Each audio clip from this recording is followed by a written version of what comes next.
Empresas Públicas Argentinas, EPA, un podcast sobre la historia, actualidad y el futuro de las empresas estatales. En EPA buscamos difundir una mirada integral sobre el sector público empresarial como actor relevante del entramado socioeconómico y productivo y visibilizar a las distintas empresas públicas nacionales y subnacionales existentes. Episodio 5. Empresas públicas en el siglo XXI. Hola, mi nombre es Manuel Yáñez. Y yo soy Victoria González. Les damos la bienvenida a EPA, un podcast sobre empresas públicas argentinas. En el episodio anterior conversamos sobre la situación de las empresas públicas en la década del 70 y su impacto en las privatizaciones de la década del 90. Ahora vamos a profundizar sobre la situación de las empresas públicas a inicios del siglo XXI. Se ha remarcado que desde el inicio del siglo XXI en Argentina se produjo una reemergencia relativa de las empresas públicas a partir de un proceso de reestatizaciones que tomó impulso desde 2003. Ahora, ¿qué implicó ese proceso? ¿Cómo se lo puede vincular con el contexto? A partir de 2003 podemos identificar a nivel gubernamental una mayor participación estatal en la economía. No solo se puede reconocer a partir de la rescisión de las concesiones de algunos de los servicios públicos privatizados y el traspaso a manos estatales, que es lo que nosotros genéricamente llamamos reestatizaciones, también se da en un marco de creación de nuevas empresas públicas. En el 2008 el traspaso de lo que fueron las acciones que estaban en manos de las AFJP, de los fondos de pensiones y jubilaciones, las acciones que tenían las AFJP en empresas privadas, el otorgamiento de determinados subsidios a sectores económicos claves. Hay todo un marco en el que las reestatizaciones están insertas, como para poder pensarlas ancladas en un contexto de política y de participación estatal en la economía mucho mayor, no exclusivamente a un proceso puntual de reestatizaciones. Uno puede evidenciar un cierto cambio de paradigma político, económico, planteando ciertas rupturas con lo que venía de la década del 90 del siglo XX. Por un lado, esta búsqueda de tratar de contrarrestar lo que fueron las políticas neoliberales específicamente y también de afianzar soberanía sobre algunos sectores estratégicos. Mariela Roca, licenciada en Ciencia Política, docente e investigadora de la Universidad de Buenos Aires. Entonces, como señala Mariela Roca, lo que sucede a partir de 2003 es un cambio en la forma de participación estatal, que se refleja en los procesos de reestatización y creación de nuevas empresas públicas, entre otros aspectos. Recordemos cómo el 3 de mayo de 2012 la Cámara de Diputados aprobó el proyecto de reestatización de YPF. YPF fue oficialmente expropiada. Los diputados de Argentina sancionaron este jueves por la noche la ley aprobada por el Senado que expropia a la española Repsol el 51% del capital de la petrolera YPF. 207 votos apoyaron la iniciativa y apenas 32 se opusieron y 6 se abstuvieron. El argumento para apoyar la ley, la estatización aliviará el creciente déficit energético. Si consideramos que una parte relevante de las reestatizaciones se vincula con servicios públicos y que un aspecto importante a tener en cuenta sobre este tipo de servicios es su regulación, ¿qué se puede destacar en ese ámbito a partir de 2003? Para poder pensar las reestatizaciones, lo que vemos en ese proceso es, por un lado, una tendencia en que se frena la transferencia del patrimonio público a manos privadas y a la vez también un incremento del Estado, la participación estatal que se va incrementando en aquellas empresas donde había habido una transferencia a manos privadas. Entonces, las reestatizaciones evidenciaron como el agotamiento de esa gestión privada y que la participación estatal es vista como aquella que podía garantizar la continuidad de las prestaciones. En este sentido, ahí las reestatizaciones no fueron una estrategia de política económica que el kirchnerismo se plantea desde el inicio. Está como más pensado como una estrategia más puntual de resolución de problemas que presentaba la gestión privada. Entonces se avanza en el rescate de las empresas privatizadas que se encontraban en una situación financiera y operativa bastante crítica, Las deficiencias estas que existían en las prestaciones lo que permitieron es que la justificación de la intervención estatal justamente fuera avalada socialmente también, ¿no? En ese sentido, me parece que podemos decir que es más una política de carácter emergente más que una política programática, ¿no? Fue en última instancia. Específicamente, al tratarse de servicios públicos, ¿cuáles eran las opciones que manejaba el gobierno? En el caso de agua, por ejemplo, al principio lo que más se buscó es que los consorcios privados continuaran. No solo pasó en agua, sino también pasó en otros casos, pero cuando los privados ya no eran tan rentables como habían sido antes, la gestión de los servicios, ese empezar a correrse, hacía que alguien debía garantizar la continuidad de esas prestaciones. De alguna manera, políticamente, uno no puede soslayar que ese modo de gestión estaba dentro del repertorio gubernamental. Y frente a otras orientaciones que podría haber elegido, por ejemplo, pienso reconcesionar los servicios en condiciones que a lo mejor fueran más desventajosas. Dentro del abanico, ¿no?, de opciones posibles, bueno, la reestatización terminó siendo la que se eligió. Entonces, sabemos hasta acá que hubo un reposicionamiento del rol estatal que se expresó, entre otras cosas, a partir del desarrollo del sector de las empresas públicas. Si consideramos esa sucesión de reestatizaciones, ¿cómo se puede caracterizar ese proceso tomado de conjunto? Ese énfasis que se puso en la mejora y en la ampliación de las prestaciones por esta situación crítica, ¿no?, de incumplimientos en las inversiones por parte de las prestadoras privadas, de alguna manera llegó a relegar lo que fue la construcción de un marco más institucional, ¿no?, adecuado a la nueva situación en la cual se estaba. La relación entre Estado y servicios públicos. Dejabas, por un lado, de tener un Estado que tuviera un rol mero regulador, si se quiere, digo, con todas las salvedades de lo que sabemos que pasó con la regulación estatal de los servicios en los 90,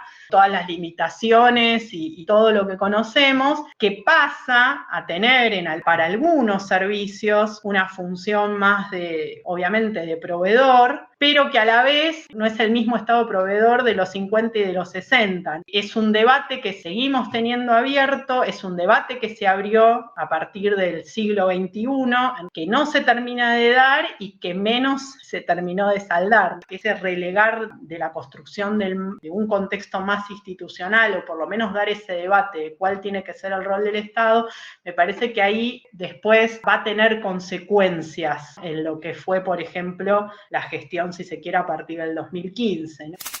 Entonces, tenemos un panorama del crecimiento relativo del sector de las empresas públicas desde inicios del siglo, particularmente con reestatizaciones, pero también a partir del nacimiento de nuevas entidades. Entre las últimas creaciones se encuentra la empresa argentina de navegación aérea, EANA, con una trayectoria y unos antecedentes particulares.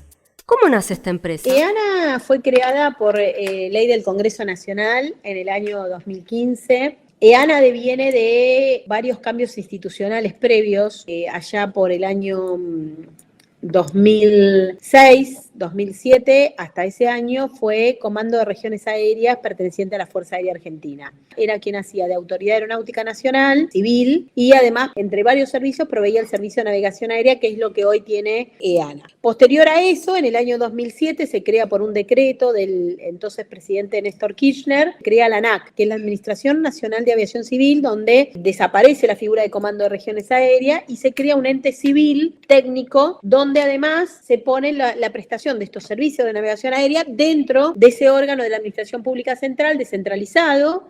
Pasan los años, en el año 2011 hay otro decreto que crea la Dirección General de Control de Tránsito Aéreo. Ese decreto divide las aguas entre lo que es el prestador de servicios y la Autoridad Aeronáutica Nacional, que es lo que las regulaciones internacionales recomiendan. Pero deposita nuevamente en la Fuerza Aérea esta responsabilidad de brindar los servicios de navegación aérea. Bueno, ahí hubo, digamos, una situación donde los trabajadores pretendían ser profesionalizados fuera del ámbito castrense y fueron escuchados, y es donde empieza a nacer esta idea de crear un prestador de servicios superador a lo que había en Sudamérica, que todos vienen desde las Fuerzas Armadas. y más a una lógica de lo que había en Canadá, en Europa y demás.